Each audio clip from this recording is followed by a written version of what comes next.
하나님의 말씀은 고린도전서 15장 29절에서 34절까지 29절에서 34절까지 만일 죽은 자들이 도무지 다시 살아나지 못하면 죽은 자들을 위하여 세례를 받는 자들이 무엇을 하겠느냐? 어찌하여 그들을 위하여 세례를 받느냐? 또 어찌하여 우리가 언제나 위험을 무릅쓰리요? 형제들아, 내가 그리스도 예수 우리 주 안에서 가진 바 너희에 대한 나의 자랑을 두고 단언하노니 나는 날마다 죽노라. 내가 사람의 방법으로 에베소에서 맹수와 더불어 싸웠다면 내게 무슨 유익이 있으리요? 죽은 자가 다시 살아나지 못한다면 내일 죽을 터이니 먹고 마시자 하리라. 속지 말라. 악한 동무들은 선한 행실을 더럽히나니. 깨어恶를 행하고 죄를 짓지 말라. 하나님을 알지 못하는 자가 있기로 내가 너희를 부끄럽게 하기 위하여 말하노라. 오 하나님 아버지, 은혜를 감사합니다. 오늘 이 말씀을 통하여 말씀하시는 하나님의 뜻을 바르게 알게 하여 주옵시며 인생으로서 이 놀라운 하나님의 우주적 통치를 엿볼 수 있는 은혜를 베풀어 주신 하나님을 찬송합니다. 예수님 이름으로 감사하며 기도드리옵나이다. 아멘. 자, 우리가 이제 29절에서 34절이 있는데 일단 다시 한번 구조를 생각해야 돼요. 이 단락을 생각하면서 한번 다시 보십시다. 지금 어디에 중요한 내용이 있는가? 지금 방금 읽었던 이런 내용은 이 내용이 뭡니까? 우리들 지금 바울 자신 그리고 교회 이런 체험을 이야기하고 있잖아요. 체험. 그런데 그 체험이고 하나님의 섭리, 하나님의 섭리가 무엇인가? 먼저 12절에서 19절 제가 어제 말씀드렸죠. 이게 A다. 그 다음에 20절에서 28절까지 요게 X다. X는 나쁜 뜻이 아니고 이거는 중앙이다 하는 중심, 핵심. 그 다음에 29절에서 34절까지 요거는 A와 대응하는 A 다시. 자, 여기는 뭡니까? 이게 두 개 다 부활이 없다면, 만일 사람이 다시 살아나지 않는다면 우리가 전파하는 이 복음도 헛것이고 너희가 믿는 믿음도 헛것이고 다 아무 의미가 없다. 가정법 부정 없다면. 자, 지금 오늘 읽었던 이 부분도 마찬가지요. 똑같이 가정법 만일 없다면 부정입니다. 자, 시작할 때도 그렇게 시작이 됐죠. 29절 만일 죽은 자들이 도무지 다시 살아나지 못하면, 그 다음에 32절 중간 부분도 죽은 자가 다시 살아나지 못한다면. 그러니까 이 두 개가 가정법 부정이에요. 부정. 이거는 뭐냐? 이 부정은 여기에 있는 강한 긍정을 긍정답게 하는 그런 장치인 거예요. 장치. 이게 뭐냐 그러면은 이걸 제가 어제도 그림으로 잠깐 보여줬지만은 이거 색깔로 치면은 여기는 어두운 색깔, 여기도 어두운 색깔, 여기는 밝은 색깔이 쫙 있는 거예요. 그러면은 이 밝은 색깔이 뚜렷하게 드러나죠. 뚜렷하게 드러나죠. 화가들이 그림을 그릴 때 색깔을 쓰는 거는요. 색깔은 어떤 한 색깔을 잘 쓰는 게 아니고 다른 색깔과의 관계를 생각해서 쓰는 거예요. 그래서 색채 마술사를 간 사람들은 여러 가지 색깔 가운데서 그 가운데서 본인이 드러내고자 하는 것을 나타내는 거예요. 그 부분만 아무리 밝게 해도 안 밝아요. 안 밝아요. 오히려 주의를 어둡게 해주면 이게 자연스럽게 더 밝아져. 지금 그런 부정과 부정, 그리고 이것도 사실이라는 가정을 통해서 부정. 이거는 헛되다, 헛됨. 한마디로 헛됨이다. 이것도 헛되다. 단어죠. 이게 나올 거예요. 자, 29절 방금 읽었던 이 부분도 보세요. 32절에 내게 무슨 유익이 있으리요. 유익이 없다는 말이잖아요. 유익이 없는 건 뭐예요? 헛된 거잖아요. 아무 의미가 없다는 거예요. 자, 그리고 12절에서 19절에는 헛되다는 단어가 반복되면 14절에 우리가 전파하는 것도 헛것이요. 너희 믿음도 헛것이요. 그리고 19절에 이 세상 삶뿐만 모든 사람 가운데 가장 우리가 헛된 삶을 사는 불쌍한 자들이다. 헛되다, 헛되다. 아니고 이거는 진리다. 이건 확실한 것이다. 근데 여기에 어마어마한 내용이 들어있는 거예요. 인생으로서 알 수 없는 하나님의 우주적 통치의 이 경륜이 여기에 제시되는 거예요. 제시된 겁니다. 다시 한번 볼까요? 20절에 가면은 앞에서 19절까지는 만일 없다면 그렇죠. 그러나 20절에 이제 그리스도께서 죽은 자 가운데 다시 살아나셨다. 그래서 잠자는 자들의 첫 열매가 되셨다. 사실을 선포합니다. 사망이 21절 한 사람으로 말미암았으니 죽은 자의 부활도 한 사람으로 말미암다. 자, 이게 사망의 원인, 출발, 사망의 출발. 한 사람, 그 한 사람이 누구냐? 32절 보면 아담이야, 아담. 아담 안에서 모든 사람이 죽은 것 같이 아담의 범죄는 그것은 인류 전체의 죄를 대표하는 대표성의 원리예요. 대표성을 가지고 있어. 그렇다면 예수 그리스도도 대표성을 갖네요. 아담 안에 있는 사람은 다 죽었고 그리스도 안에 있는 사람은 다시 삶을 얻으리라. 조의 생명을 얻는 생명. 사망과 생명. 아담 안에 있으면 사망. 그리스도 안에 있으면 생명이에요. 생명. 그러면서 이 생명을 얻는데 그 생명의 순서가 23절에 각각 자기 차례대로 된다. 첫째는 첫 열매인 그리스도. 그리스도의 부활은 이미 우리로 보면은 끝났죠. 바울 시대도 이미 부활하셨으니까는 부활한 지 몇 년이 지났죠. 지금 우리로 보면 2000년 전이죠. 그리스도고. 그 다음에는 누구냐? 그가 강림하실 때, 파루시아, 재림하실 때에 그리스도께 속해 있는 자들이 부활하는 거예요. 부활하는 거예요. 첫째는 그리스도가 부활했고, 그러니까 부활의 첫 열매고, 이 부활의 첫 열매를 통해서 많은 열매들이 있을 것이 예표가 되는 거예요. 예표가, 암시가 되는 거예요. 그런데 정말 재림 때 그리스도에 속한 자들이 부활한다. 영원한 생명이에요. 이 생명은.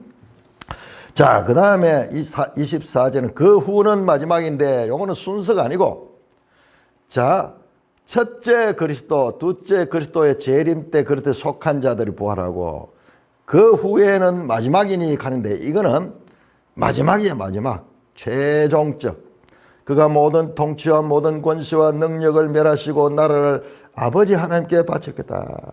여기서 모든 통치, 모든 권세, 모든 능력은요, 이거는 이 세상의 모든 통치 뿐만 아니라 저 천상의 통치, 그것도 특별히 천사계에서는 사단 계열의 그와 같은 잘못된 악한 통치. 그 사단을 이 세상의 신이라고 예수님이 말했죠. 공중권세를 잡은 자. 그래서 다 그 지배 아래 있는 거예요. 그 결과 아담처럼 다 모든 사람이 사망할 수밖에 없는 그 체제 안에 들어있는 거예요. 여러분, 이 통치와 권세와 능력을 한번 생각해보면 우리 이런 생각을 안 해보거든요.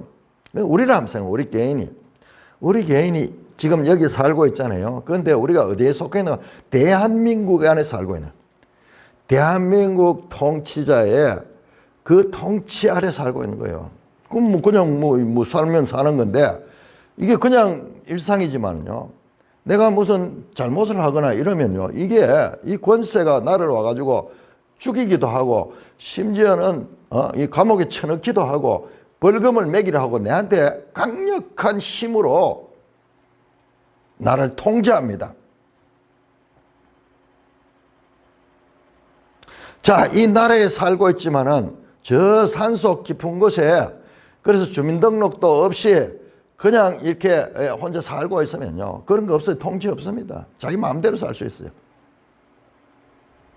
거기서 무슨 일을 하든지 무슨 말을 하든지 관계없어요. 그런데 우리가 이 나라에 속하여서 투표권이 있고 그다음에 납세의 의무를 가지고 병력의 의무를 가지고 이런 나라에 속해 있는 정식 국민들은 나라가 보호도 해주지만 나라가 억제도 하고 나라가 처벌도 합니다. 그래서 사형까지 당하기도 하고 그러잖아요. 이 권세가 그래서 통치와 모든 권세와 능력은요 어마어마한 그런 체제 속에 우리가 있는 거예요. 우리가. 그런데 그 체제가 악한 체제가 맞잖아. 예를 들어서 우리 북한 같은 거 한번 생각해요. 북한에 우리가 태어나서 거기에 살고 있다 그러면 한번 생각해 보세요. 얼마나 비참한가. 그런데 내가 벗어날 수가 없어. 내 힘으로 벗어나서. 어떻게 합니까? 그 체제를 탈출해가지고 다른 나라로 망명을 가든지 아니면은 남한으로 오든지 그러면 그 체제에서 벗어날 수 있어요. 그러나 그 체제 안에 그 나라에 속해 있는 사람 죽이기도 무자비하게 죽여버립니다. 무자비하게. 무시무시한 이러한 건 권세, 통치. 이게 나라라 가는 게 그런 거예요. 나라라 가는 거예요. 나라라 가는 게 뭐냐? 통치야. 왕이 뭐냐? 바실레우스 통치자야. 통치자. 나라는 바실레이. 그 통치를 하는 것이 통치라는 거. 우리가 평소에는 못 느끼지만요. 우리는 그 속에 체제 속에 있는 거예요. 그런데 그 악한 체제 속에 태어났다. 여러분 우리가 어떻게 벗어날 수 있어요? 일생 고통을 당하면서 그 안에서 종로를 하며 살 수밖에 없잖아요.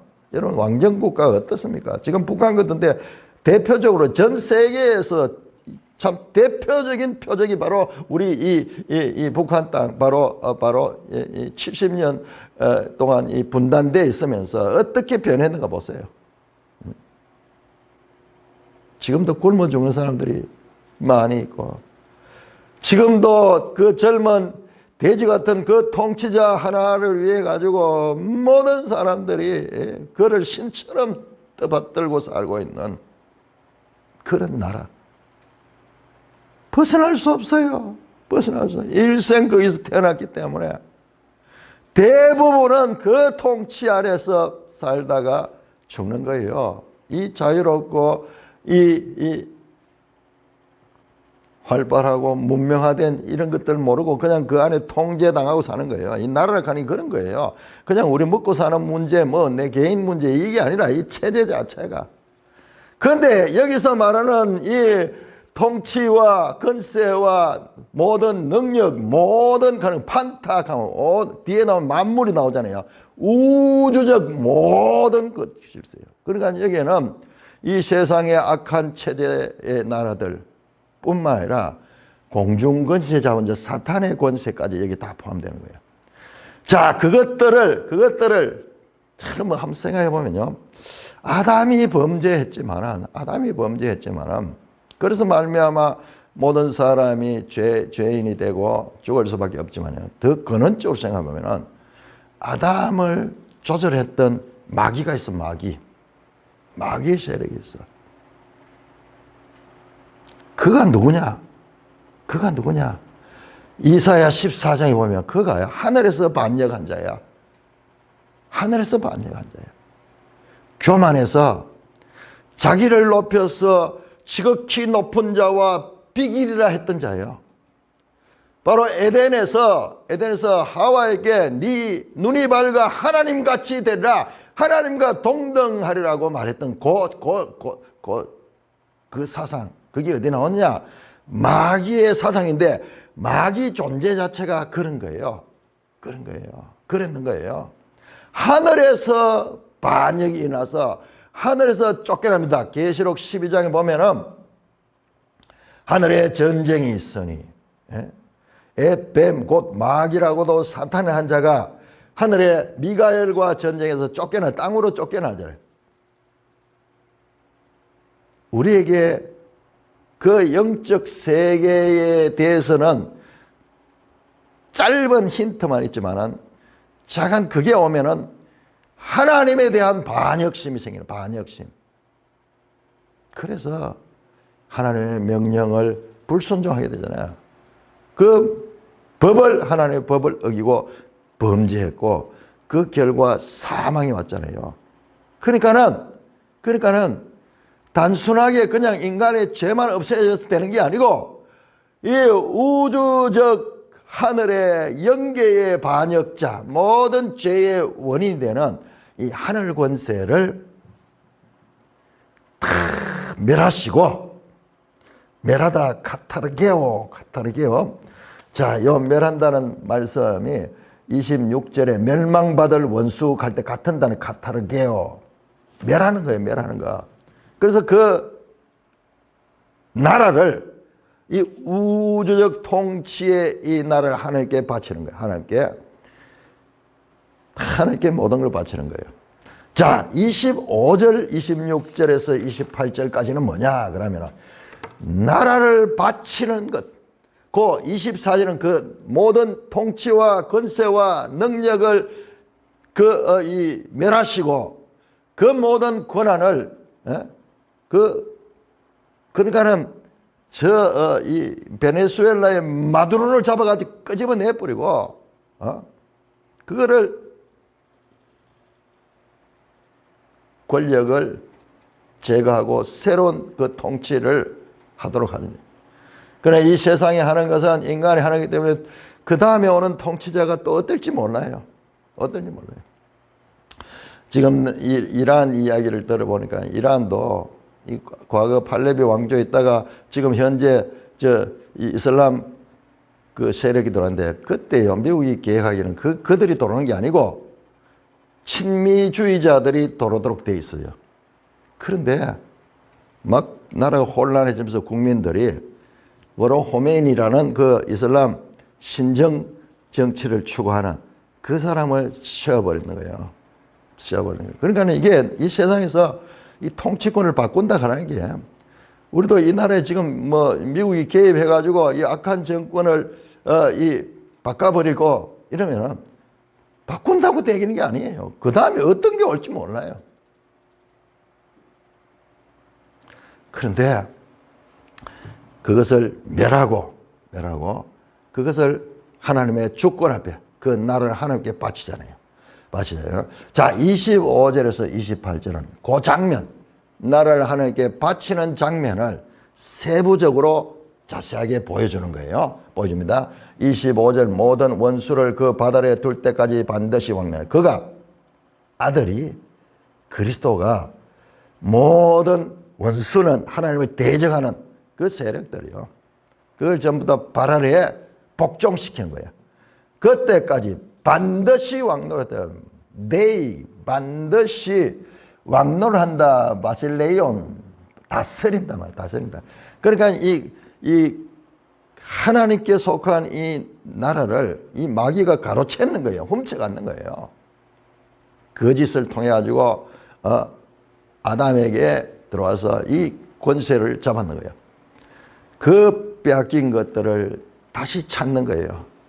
그래서 그 그리스도의 나라가 세워지는 그리스도의 나라가 뿐만 아니라 맨 나중에 멸망받을 원수는 사망이다. 그 모든 원수를 이 굴복시키지만 포다스, 휘포, 발 아래 둔다. 발 아래 둔다는 것은 이것은 이 정복했다는 뜻이 정복. 그러니까 우리는 지금 단어가 상당히 정교하게 지금 만들어진 시대를 살고 있어요. 고대에는 전부 그림 언어예요. 그림 언어. 그림 언어입니다. 발 아래 둔다 그러면은 정복했다는 뜻, 정복했다. 그래서 최종적으로는 사망시키는 원수를 그 사망이야. 좀 이상하죠. 사망은 인격이 아닌데 어떻게 원수가 되며 그를 어떻게 멸할까? 아니 무슨 뭐가 형체가 있어야지 멸하거나 이렇게 하죠. 이게 영계의 전쟁인 거예요. 그러니까 사실은 앞에 나오던 통치와 권세와 능력과 그거 있잖아요. 그 최종적인 그게 멸할 적에 우리에게는 뭐냐? 그 사단은 보이지 않거든요. 우리한테 직접 보이지 않거든요. 그런데 그것이 가지는 권세가 뭐냐? 죄를 짓게 하고 사망을 오게 하거든요. 사망을 하거든요. 그래서 최종적으로 멸망받을 원수는 사망이 됩니다. 더 이상 이제 사망이 없는 세상이 되는 거예요. 뿐만 아니라 20절 만물을 그 발에 두었다. 그러니까는 온 우주와 이 땅의 만물을 지배하는 거예요. 복종시키는 거예요. 발 아래. 그때 한 사람이 복종되지 않는데 그게 바로 그리스도는 복종되지 않는 거예요. 그 아들은 그 모든 것을 그 발 아래 두고 있기 때문에 그는 만물 위에 있는 거예요. 그런데 이 모든 것이 다 완성된 후 28절 만물을 그에게 복종하실 때에 아들 자신도 자 그러니까는 여기에 그는 앞에 나오는 그는 하나님이에요. 그 다음에 보세요. 만물을 그에게 복종하게 하실 때에는 아들 자신도 그때 만물을 자기에게 복종하게 하신 이에게 복종하게 되니 그러니까 지금 하나님이 계시고 아들이 온 만물을 복종시켰는데 이제 최종적으로 그 아들조차도 그 아버지께 복종되는 이유가 뭐냐? 왜 그렇게 하느냐? 마지막 이는 하나님이 만유의 주로서 만유 안에 계시려 함이라. 어마어마한 이와 같은 확실한 하나님의 구원의 경륜이 선포되었습니다. 자, 어제도 말씀드렸지만 그런데 이게 너무 우주적이어서 우리한테 실감이 하나도 안 나. 실감이 하나도 안 나. 자, 이 부분이 다시 다뤄집니다. 자, 더 자세하게 어떻게 그와 같은 일이 있는가 하는 것은 이제 35절 이하에 이제 나오게 됩니다. 자, 그때 보고, 자, 이와 같은 나라가 온 우주적 통치와 권세와 능력들이 하나님께 바쳐지는 그때 우리한테는 어떤 일이 일어나는가라는 것은 나중에 뒤에 또 나옵니다. 그러니까 자세히 보면은 이게 크게 보면은 이 34절까지 1절에서 34절까지가 전반부고 35절부터 이후 부분이 후반부 같아요. 그런데 이 부분이 더 구체적이고 실제적으로 우리에게 와닿습니다. 일단 이와 같은 구조 속에 있다. 지금 엄청난 이야기를 지금 여기서 하고 있는 게 만물이 그에게 다 복종하고 만물을 그의 발 아래 두고 뿐만 아니라 그 만물을 복종하여진 그리스도조차도 한 분 하나님께 모든 것을 바친다. 자, 어제도 말씀드렸죠. 그렇게 되면은 삼위일체 하나님을 그랬는데 아니네. 여호와 증인의 이야기가 맞네. 왜냐? 최종적으로 하나님이 모든 것을 1인이 통치하시는 그런 나라가 되니까는 그렇게 이제 생각하기 쉽겠죠. 근데 여기서 제가 어제 말씀드렸죠. 이 그리스도의 역할은 하나님이 만드신 모든 것들을 대리 통치하기로 만들어진 아담의 역할, 생육하고 번성하여 모든 것들을 정복하고 다스리라 이 다스리라 하는 말이 이 왕 노릇이에요. 그 왕권을 뺏겼는 거예요. 죄로 말미암아. 그래서 그리스도가 다시 와서 다스리잖아요. 그리스도가 왕 노릇 하잖아요. 그 말이 다스리는 거예요. 아담에 잃어버렸던 것을 두 번째 아담으로 그리스도께서 그것을 회복하셔서 그것을 완성하는 거예요. 그래서 여기에서 이 모든 나라를 하나님께 바치는 것은 아담의 역할을 그리스도가 기능적으로 하면서 가는데, 요한복음에 나오죠. 나와 아버지는 하나다 그러죠. 아버지가 위에 있고 내가 아래에 있는 것이 아니라 자기가 하나님과 동등하다 하심으로 유대인들이 막 눈이 뒤비졌죠. 그렇듯이 자, 여기에서 관계는 바로 그런 관계입니다. 기능적으로 본질적으로는 동등하지만 지금 이 나라를 다 해서 잃어버린 아담의 권세를 가지고 그것을 하나님께 바치는 역할은 바로 이 성자 하나님 그 하시는 역할이다. 본질적으로는 하나님과 동등하시지만은 그러나 기능적으로는 그 자신을 낮추어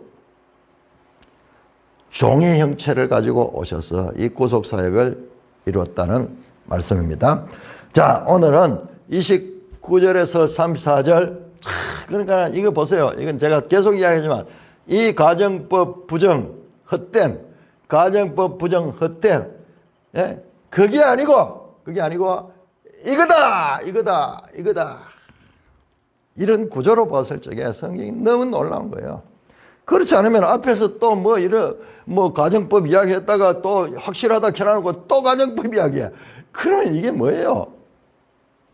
제가 이 이야기를 왜 반복적으로 하느냐?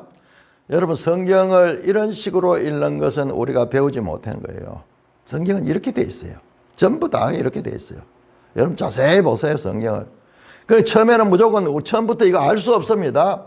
평생 읽으면 성경 속에 했던 말 또 하고 했던 말 또 하는 게 되게 많이 나와요. 근데 그걸 자세히 보면은 이런 구조로 돼 있어요. 이런 구조. 그런데 이거를 전체로 이렇게 보면은, 이 뜻도 더 명확해지고 이거는 별 의미 없는 이야기다. 그러나 이 뜻은 확실하다. 이게요. 이게 하나님의 말씀에 이 표현법이에요. 표현법. 너무 놀랍죠? 자, 29절입니다. 만일 죽은 자들이 도무지 다시 살아나지 못하면 죽은 자를 위하여 세례를 받는 자들은 무엇을 하느냐. 자, 여기 보세요. 29절에서 34절에 보시면은 수사 의문문. 자, 나옵니다. 자, 무엇을 하겠느냐? 가되 무엇을, 원어로 T예요, T. 어찌하여 그들을 위하여 세례를 받는, 어찌하여, 이것도 같은 단어면 T입니다. 왜? 무엇 때문에? 어째서? 전부 이게 같은 단어예요. 그 다음에 30절도 보세요. 30절 또 어찌하여, 이것도 T예요, T. 32절에 맹수와 더불어 싸면 내게 무슨 유익이 있으리요? 이것도 T예요. 그게 어쨌단 말이야. 그게 무슨 의미가 있느냐? 전부 T입니다. 몇 개나? 하나, 둘, 셋, 넷. T, who, what, which 영어로 이렇게 번역될 수 있습니다. 그러니까 29절에서 34절은 가정법 뿐만 아니라 수사 의문문을 써서 의미가 없다는 이야기를 하는 거예요. 그래서 이건 그렇게 큰 중요한 일이 아니에요. 중요한 내용이 아니에요. 자, 그런데 우리가 이 본문을 아는 데 있어서 이 29절은 참 해석하는데 많은 어려움이 있는 절이 29절입니다. 제가 여러 이 학자들의 이 글을 보니까 다들 이 부분은 무슨 주장을 하지 못하고 이런 설이 있다 한 40여 가지 그와 같은 주장들이 있어요. 뭐냐 그러면 죽은 자들을 위하여 세례를 받는 자는 무엇을 하겠느냐? 어찌하여 그들을 위하여 세례를 받느냐? 죽은 자들을 위하여 세례를 받는다. 기독교 가르침에는 그런 게 없거든요. 죽은 자를 위해서 우리가 기도도 할 수 없고, 죽은 자는 그냥 끝이에요. 하나님의 통치 안에 맡겨야 되는 거예요. 맡기는 거예요. 그러나 세상 종교는 보세요. 죽은 자들을 숭배하고 죽은 자들을 기리고 막 그러면서 종교가 다 그렇잖아요. 그렇잖아요. 그래서 죽은 자를 위해서 막 기도하고 좋은 데 보내주십시오. 좋은 데 보내주십시오. 이러는 우리 기독교는 그런 거 없어요. 그래서 아버지와 아들 관계, 부모 자식 관계라도 믿음은 개인적인 거야. 구원은 개인적인 거야. 그런데 죽은 자들을 위하여 세례를 받는 자들은 무엇을 하겠느냐? 어찌하여 그들을 위하여 세례를 받느냐? 자, 이 말씀은 어떤 의미가 있느냐? 그러면 이것은 기독교 성경의 다른 66권의 다른 가르침과 다릅니다. 죽은 자들을 위하여 세례를 받아야 된다. 그런 가르침 없습니다. 그 죽은 자들을 위하여 세례를 받는 사람은 왜 받느냐? 자, 이 말은 죽은 자들을 위한 세례는 40가지 넘는 해석이 있습니다.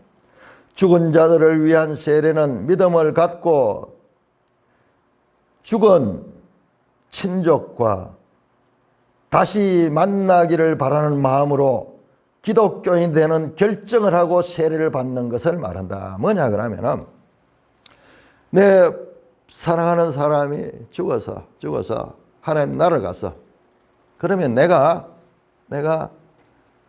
그를 다시 사모하고 그를 만나기 위해서 내가 세례를 받는 거예요. 믿는다는 이야기예요. 믿는다.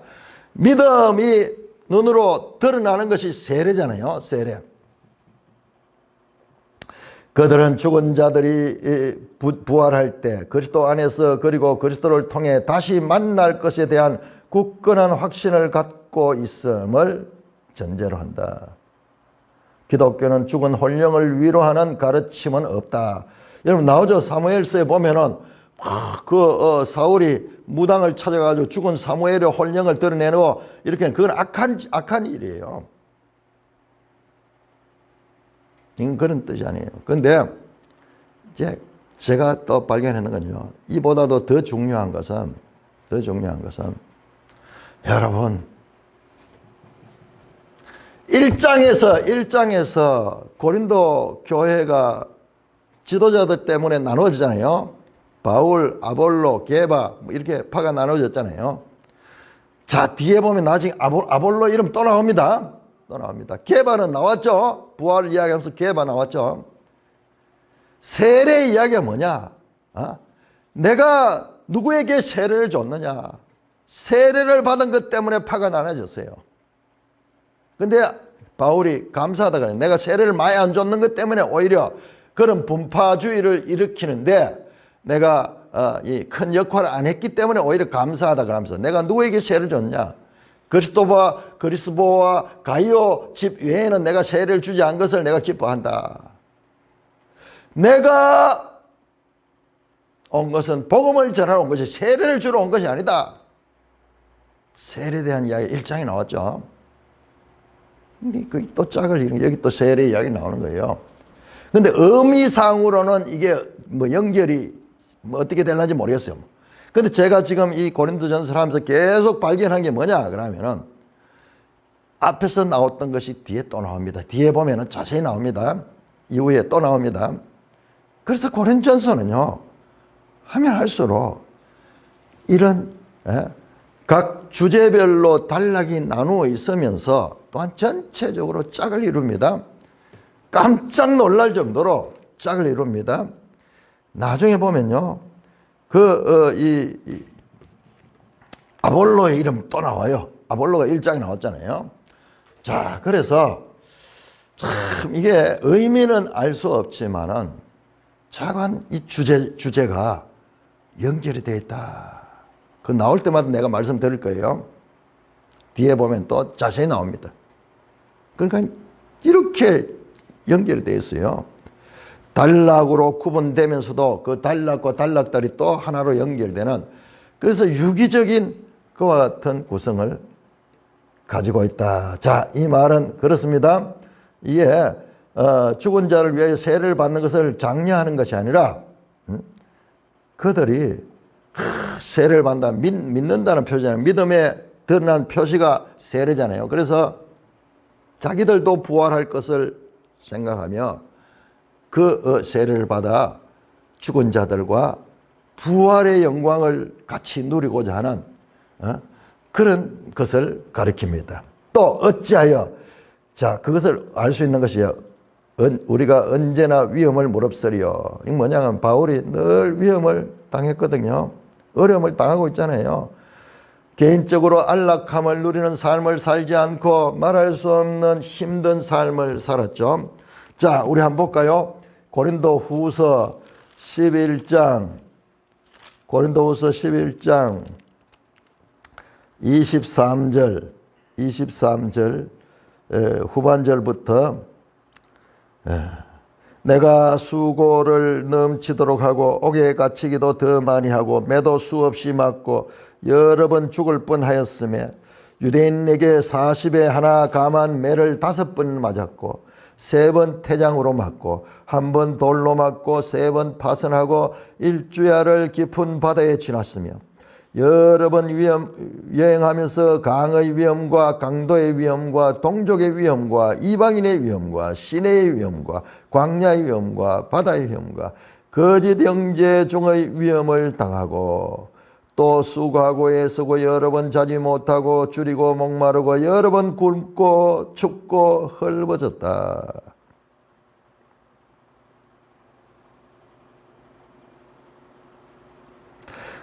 내가 이런 일을 할 이유가 뭐가 있느냐? 만약 부활이 없다면 이것은 강력한 부활의 있음을 수사적으로 강변하는 거예요. 어찌하여 내가 언제나 위험을 무릅쓰면서 이렇게 복음을 전하며 이런 데 있으면서도 즐거이 있을 수 있느냐?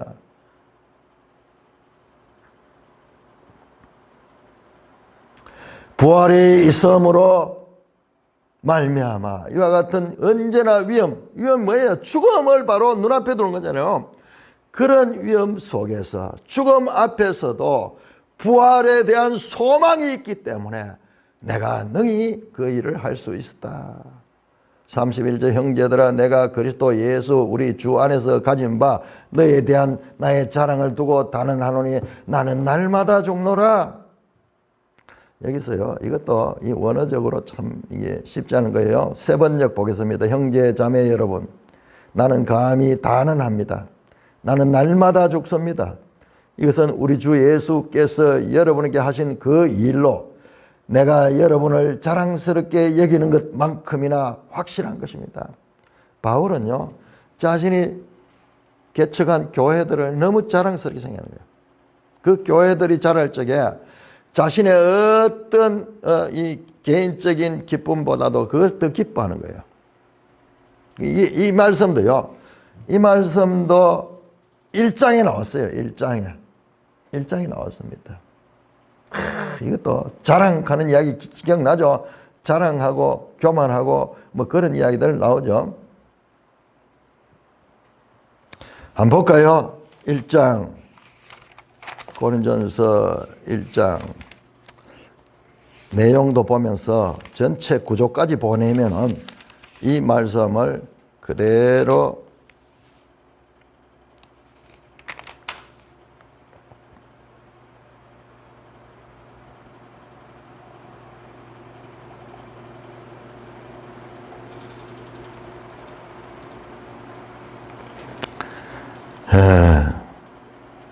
오절에 보시면 1장 5절에 이는 너희가 그 안에서 모든 일 곧 언변과 모든 지식이 풍성함으로 그리스도의 증거가 너희 중에 견고하게 되어 너희가 모든 은사에 부족함 없이 우리 주 예수의 나타나심을 기다림이라.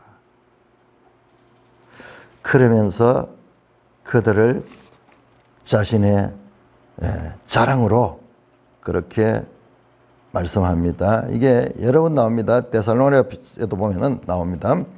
자, 그렇게 지금 그리스도 우리 주와 예수 그리스도 우리 주 안에서 가진 바 너희에 대한 나의 자랑을 두고 따르는 이에요. 너희가 내 자랑이야. 나는 날마다 죽노라. 이게 뭡니까? 여기에서 보시면요. 원어로 보면은 단언한다 하는 말이 배 하는 건데 배 이거는요. 맹세하는 거예요. 맹세. 맹세의 양식이다. 창세기 42장 15절 16절 나오는 그 요셉 그 기사 가운데 나오는 그 유다가 아마 그렇게 해요. 내가 맹세한다 그러면서 담보를 잡아가지고 막 그러면서 갈 때 그때서는 그런 표현이에요. 나는 날마다 죽노라. 이 말은 언제나 위협에 처해 있고 죽음이 늘 눈앞에 와 있는 그런 삶을 살았다. 자, 이 말씀은 32절을 보면 더 확인이 됩니다. 내가 사람의 방법으로 에베소에서 맹수와 더불어 싸웠던 내가 무슨 유익이 있으러 죽은 자가 다시 나는 내일 죽을 터이니 먹고. 자, 에베소 지금 현재 에베소에 있거든요. 사람의 방법으로 말하면은 인간적으로 이야기하면은 에베소에서 맹수와 더불어 싸웠다. 에베소에서도 바울을 괴롭히는 사람들이 많거든요. 이게 이제 그 로마 시대에 그 경기장, 원형 경기장 이런 데서 막 그 맹수와 사람이 싸우는 금투 뭐 그런 그 영화 같은 나오잖아요. 그런 일처럼 어려운 일을 당했다는 거야. 맹수 같은 자들이 바울을 돌로 치고 쫓아내고 복음서에 보면 죽은 그 자같이 되어가지고 그냥 버리고 가는 데 나오잖아요. 바울을 죽이는 사람은 맹수 같은 자들이야. 그런데 사람의 방법으로 말하면 인간적인 그런 생각을 하면 내가 그게 무슨 유익이 있느냐.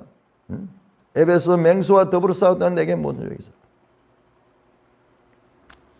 그런 일을 당하면서 내가 그런 위협과 어려움과 고통을 당하면서도 내가 다른 사람들이 하듯이 이 세상밖에 없는 사람들처럼 그 문제를 가지고 막 이렇게 내가 날뛰었다면 그게 무슨 유익이 있느냐. 죽은 자가 다시 살아면 내일 죽을 테니 먹고 마시자 하라. 자, 우리가 살고 있으면서도 한 번밖에 없는 이 삶을 그렇게 희생할 수 있는 것은 부활에 대한 소망이 더 나은 나라, 더 영원한 나라에 대한 소망이기 때문에 이 땅에서 이와 같은 위협을 무릅쓴다. 이 말은 뭐예요? 부활은 반드시 있다는 것을 강조하는 그런 말씀입니다. 속지 말라. 악한 동무들은 선한 행실을 들으면. 자, 그러면서 33절 34절은 거기에 붙여서 그러니까 이 부분과요 거의 같아요. 이 부분도 보시면 19절에 보세요. 19절에 뭐라고 나와 있는가. 만일 그리스도 안에서 우리가 바라는 것이 다만 이 세상뿐이라면 모든 사람 가운데 우리가 더욱 불쌍한 자다. 이 세상 가운데 여기서도 만약 이 세상 밖에는 먹고 마시고 그냥 즐기는 거지. 부활이 없다면 육신의 쾌락을 추구하며 오는 것이다. 만약 부활이 없다면 삶을 살만한 가치가 어디 있겠는가. 인생을 즐기며 살다가 죽음을 당할 뿐이다. 이는 사두개인들이 부활을 믿지 않고 그리고 세속적인 사람들은 모든 사람들은 이렇게 생각하고 사는 거예요. 지금 이 땅에도 대부분이 이렇게 사는 거예요. 그냥 좋은 집 사고 뭐 좋은 차 타고 뭐 좋은 음식 먹고 내 자식 뭐 잘 되고 여기에 눈앞에 보이는 이 현실만 보고 있다 하면은 교회에다가 헌금을 갖다 바치고 그리고 늘 많은 시간을 말씀과 기도하는 데 드리고 이런 거는 너무나 비효율적이고 세상의 사람의 관점에서 보면 이건 헛된 일을 하고 있다고 생각하는 거죠. 오늘도 마찬가지죠. 그저 잘 먹고 잘 살고 죽어도 잘 먹고 죽은 게 때깔 좋다 뭐 그런 말이 있듯이 다만 이 세상 현세밖에 모르는 사람들이 더글더글하게 살고 있잖아요. 그런데 속지 말라. 악한 동무들은 선한 행실을 더럽힌다. 그것은 바로 적은 누룩과 같이 적은 누룩이 온 등에 퍼지듯이 그런 사상들은 선한 행실을 더럽힌다. 자, 이런 사상은요, 이 헬라 문화의 에피큐로스 학파, 쾌락주의, 그 다음에 영지주의 강의, 영지, 기독교 이단 영지주의도 신령한 것만 추구하니까는 이 땅에서는 이 몸으로 사는 거는 마음대로 살아도 된다는 거야. 여기는 뭐 윤리, 도덕적 그게 없다는 거야. 자기 좋은 대로 살고. 자가 영적인 것만 추구하면 된다. 그 헬라의 플라톤 사상도 그런 게 있어요. 이 세상에 눈에 보이는 이 세상은 이것은 진정한 이데알 세계의 그림자다. 그러니까 이건 중요한 게 아니야. 이것만 중요하다.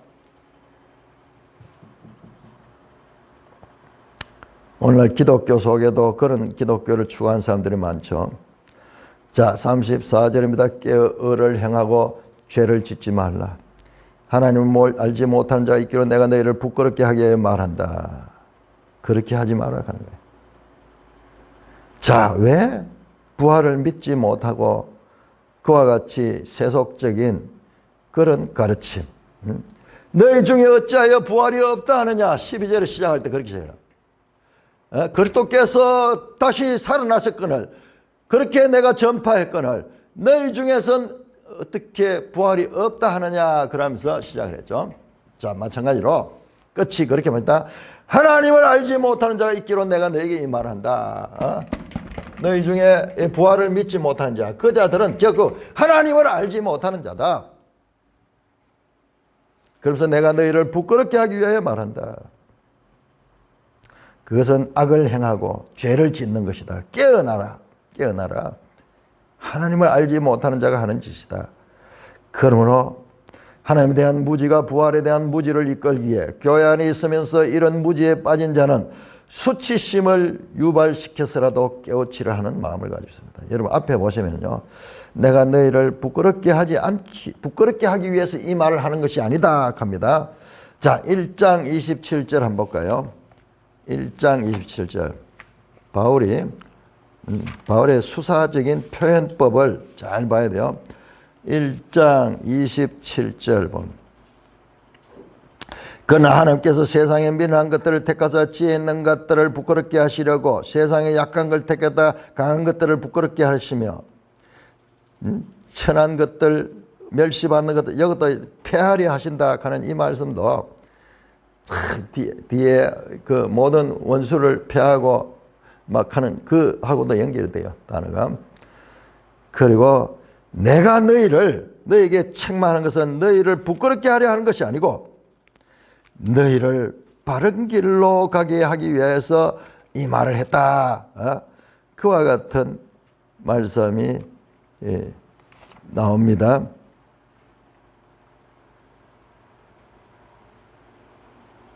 자, 4장 14절 제일 처음에 주제 교회 안의 분파주의 그 이야기를 할 적에 말합니다. 4장 14절 내가 너희를 부끄럽게 하려고 이것을 쓰는 것이 아니다. 오직 너희를 내 사랑하는 자녀같이 구원하는 것이다. 내가 너희 잘못을 지적하는 것은 너희를 부끄럽게 하기 위해서 하는 것이 아니야. 내 자녀 같기 때문에 부모의 심정으로 너희를 이 잘못을 드러내는 거야. 자, 여기는 15장 30절은 내가 너희를 부끄럽게 하기 위해서 말한 거다. 이게 너희가 수치심을 느껴야 돼. 수치심을 느껴서라도 잘못된 데서 돌아와야 돼. 이런 무지에 빠진 자는 수치심을 유발시켜서라도 깨우치는 마음으로 이렇게 말씀하고 있습니다. 자, 이렇게 제가 지금 이번에 구조를 많이 이야기했는데 제가 이야기하는 구조도 완전하진 않아요. 그런데 어떤 분들은 고린도 전서를 이렇게 나눴습니다. 1장에서 34절까지 여기까지를 일부, 그 다음에 35절부터 나머지 58절까지 여기를 2부로 보면서 더 부활에 대한 메시지가 깊어지고 그리고 우리에게 직접적으로 앞에서는 부활의 영광이 막 우주적이고 그 하나님께 모든 걸 바치시는 이와 같은 것이었지만 이제 우리 개인에게 그리고 부활이 더 구체적으로 몸에 와닿을 수 있는 가르침이 35절부터 나옵니다. 자, 35절에서 35절에서 38절까지 교독합니다. 35절에서 38절. 자, 그래서 한번 단락을 툭 나눠주면은 앞에하고 좀 내용이 또 더 진전된, 그러니까 부활에 관한 메시지가 두 번 나와. 앞에 나오고 두 번째 나오는 이건 더 직접적이고 구체적이고 실제적이고 우리한테까지 와닿는 그런 말씀으로 나옵니다. 자, 누가 묻기를 죽은 자들이 어떻게 다시 살아나며 어떤 몸으로 오느냐 하리니. 어리석은 자여, 내가 뿌리는 씨가 죽지 않으면 살아나지 못하겠고, 또 네가 뿌리는 것에 장래의 형체를 뿌리는 것이 아니요 다만 밀이나 다른 것의 알맹이 뿐이로되.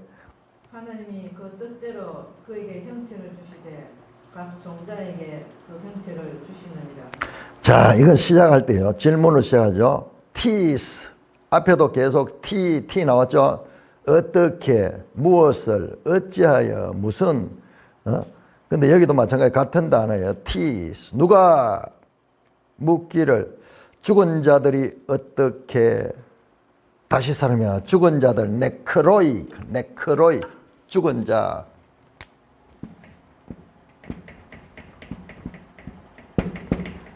죽은 자. 참, 이게 죽은 자, 부활, 이 이야기들이 지금 계속 하는 거예요. 우리 인생의 최고의 질문이죠. 질문. 죽음이 무엇인가? 죽음이 뭔가? 죽음이 끝인가? 우리 인생으로 질문은 가지만 답을 가질 수 없는, 우리 안에서 나올 수 없는 답을 지금 가르치는 거예요. 죽은 자들, 죽은 자, 네크노이. 죽은 자들이 어떻게 다시 살아나며 어떤 몸으로 오느냐 질문입니다. 자, 그런데 이 질문은 36절 어리석은 자여 하는 것을 보면요, 이게 조롱하는 같은 질문이에요. 누가 묻기를, 자, 불특정 누가 묻기를, 에이, 죽은 자들이 어떻게 다시 살아나? 죽음이 끝이지. 두 번째, 어떤 몸으로 오느냐? 두 가지 질문입니다. 첫째는 부활이 어떻게 있느냐? 죽은 부활이 어떻게 그게 가능하냐? 둘째는 그러면 가능하다면 그럼 어떤 몸으로 오느냐? 그냥 뭐 영으로 오느냐? 어떤 몸으로 오느냐? 너희 가운데 누가 그렇게 묻는다. 어리석은 자야. 이렇게 묻는 건 뭡니까? 부활이 없다는 이야기잖아요. 부활이 없다. 뭐 그게 왜 말이 되는 이야기야? 사람이 과학적으로 생각해야지 말이 되는 이야기야. 말이 된다. 어리석은 자야. 그러면서 설명합니다. 첫째 질문. 죽은 자들이 어떻게 다시 살아나느냐에 대한 질문. 그 다음에 두 번째 질문. 어떠한 몸으로 오느냐의 질문은 39절 이하에 나옵니다. 39절이에요. 어떤 몸으로 오는가는 39절 이하에 자세하게 설명이 되고, 먼저 첫 번째 질문. 어떻게 다시 살아나느냐? 어떻게 다시 살아나느냐에 대한 질문에 대한 답변이 36절에 나옵니다. 먼저 어리석은 자여.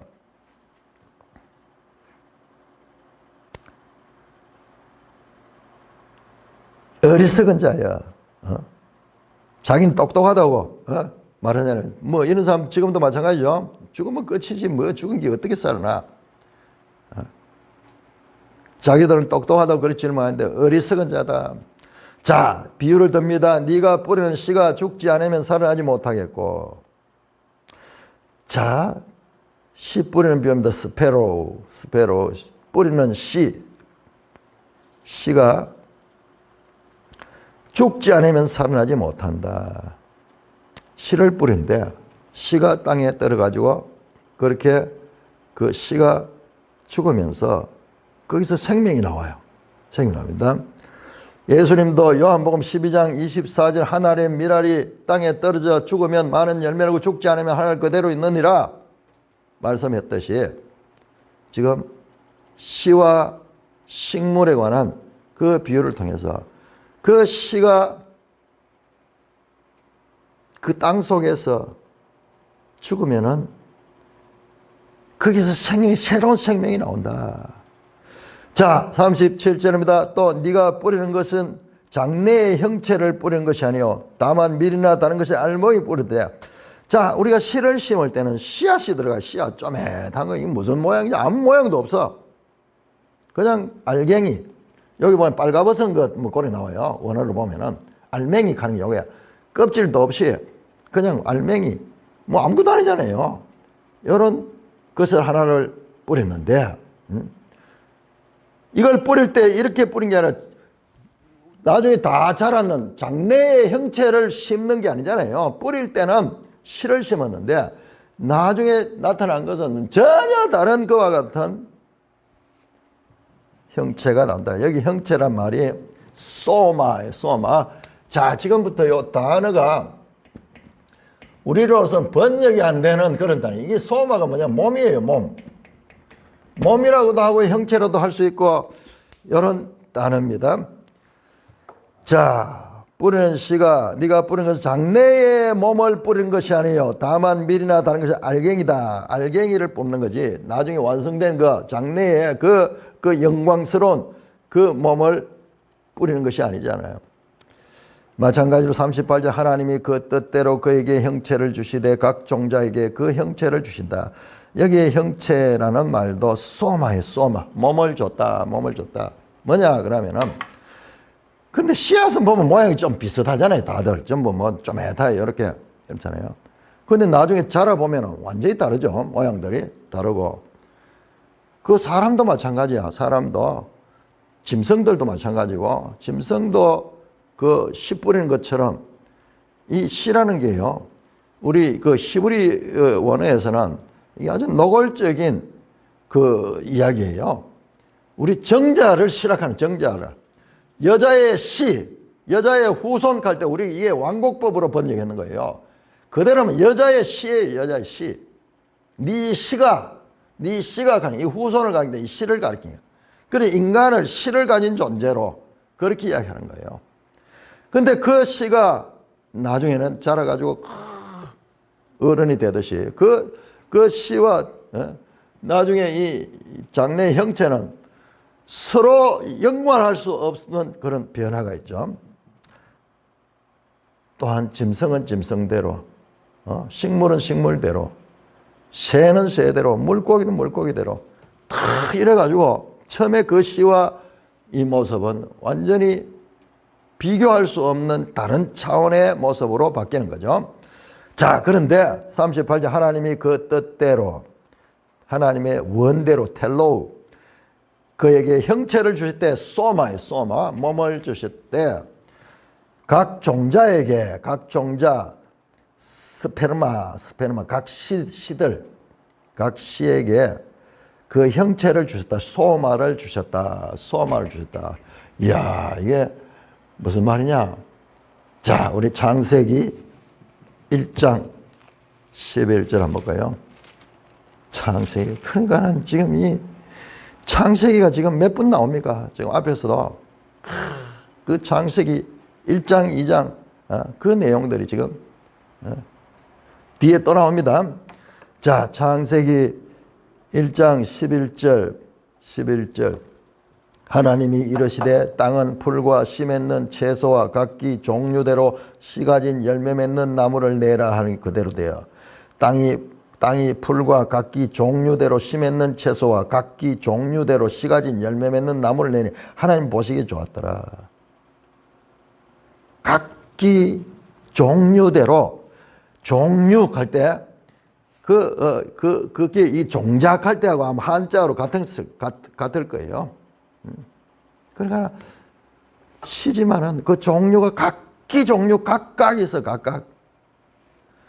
자, 그래서 38절에 보면 종류대로 종류 그 뜻대로 각 종자에게 형체를 준다. 종자에게 각 형체를 각각 그 종자에게 그 형체 그 종자 개별적인 그런 형체를 주고 40절에 보면은 40절은 하늘에 속한 형체도 땅에 속한 형체도 하늘에 속한 것이 따로 있고 땅에 속한 것이 따로 있다. 각각 따로 있다는 거야.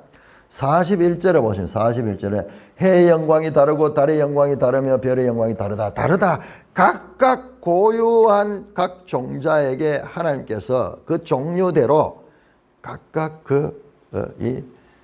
몸을 줬다는 거야. 몸을 줬다는 거야. 몸을 줬다는 거야. 몸을 줬. 그 몸을 줬다는 겁니다. 자, 이 부분도 아주 깊이 다뤄야 되기 때문에 이 부분도 지금 다룰까요? 어떻게 할까요? 자, 여기 아주 중요합니다. 자, 그러면서 이제 39절 이후에는 뭐냐? 35절 후반절에 질문, 어떠한 몸으로 오느냐? 어떠한 몸으로 오느냐?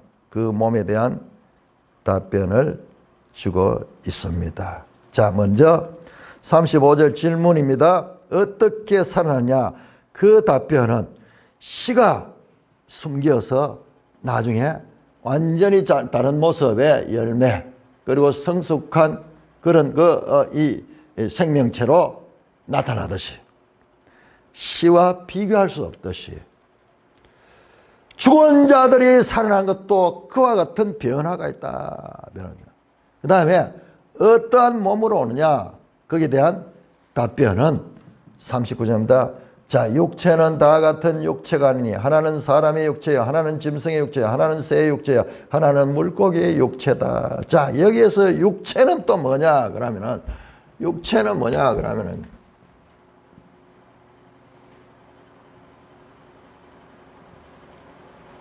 사륵스예요. 사륵스. 이 소마. 사륵스는 이건 육체라고 보니, 육체라고 보니. 자, 여러분, 이게 어디서 나오느냐 그러면은 또 뒤에 또 나오는데 이 부분은 다음 시간에 해야 되겠습니다. 일단 한 말씀만 더 합니다.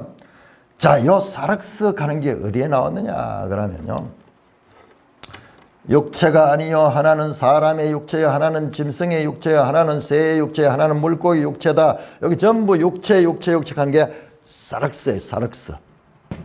이게 언제 나왔냐? 2장 보세요. 2장. 고린전서 2장에서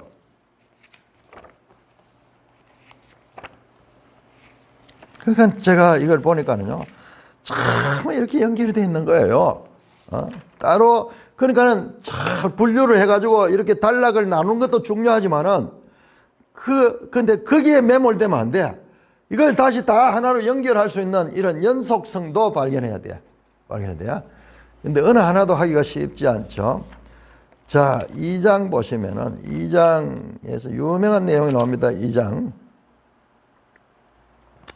14절, 육에 속한 사람은 2장 14절, 하나님의 성령의 일들을 받지 아니하니 할 때, 여기에서 육에 속한 사람 할 때 요 육은,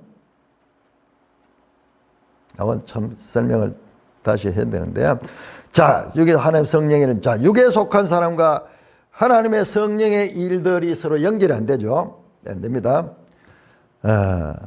그러한 일은 영적으로 봅니다. 신령한 자는 모든 걸 판단하는 자기 아무도 자. 자, 육에 속한 사람 갈 적에, 그 육에 속한 사람 갈 때 이 육이 이게 아니에요. 이게 아니에요. 그러면 이거는 뭐냐? 이건 3장 보세요. 3장 1절. 3장 1절. 형제들아, 내가 신령한 자를 속한 같이 너희를 대하소. 신령한 자는 영에 속한 자입니다.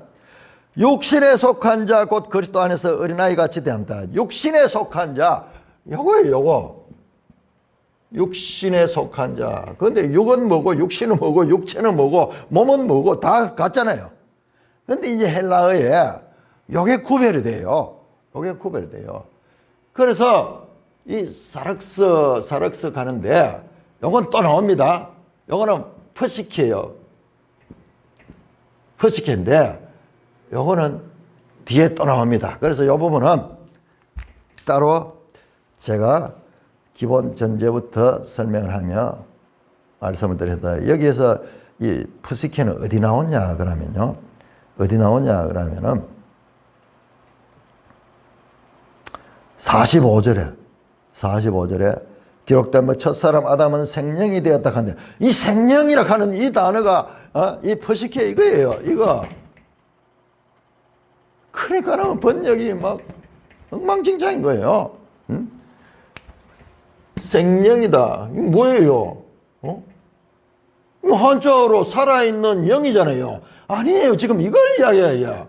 몸, 육체, 육. 근데 이게 구별이 됩니까? 우리가 몸, 육체, 육신. 이게. 근데 여기에 구별이 나오고 있어요. 앞에서 구별이 나오고 있었는데. 자, 그래서 이제 그게 나오고. 그래서 이 아담은 뭐냐 하면 아담은 이거예요. 이거. 근데 제가 이걸 자세히 지금 오랫동안 연구를 해보니까 이 두 개가 거의 같은 거예요. 거의 같은데, 자, 요거를 킹제임스 성경은 어떻게 번역했냐 그러면 이걸 자연인, 여기 아담의 상태잖아요. 아담의 상태. 그냥 목숨을 가지고 생각하고 막 이래 살아가는 아담. 근데 둘째 아담은 푸뉴마티콘, 성령으로 되신 분. 그 차이를 나타내는 건데, 자, 이 부분은 우리가 이 기본 개념을 알아야 되기 때문에 다음 시간에 자세하게 살펴보겠습니다. 우리가 이 기회가 아니면 평생 성경을 읽어도 이걸 명확하게 구별하지 못하는 안타까움이 있는 것입니다. 자, 찬송가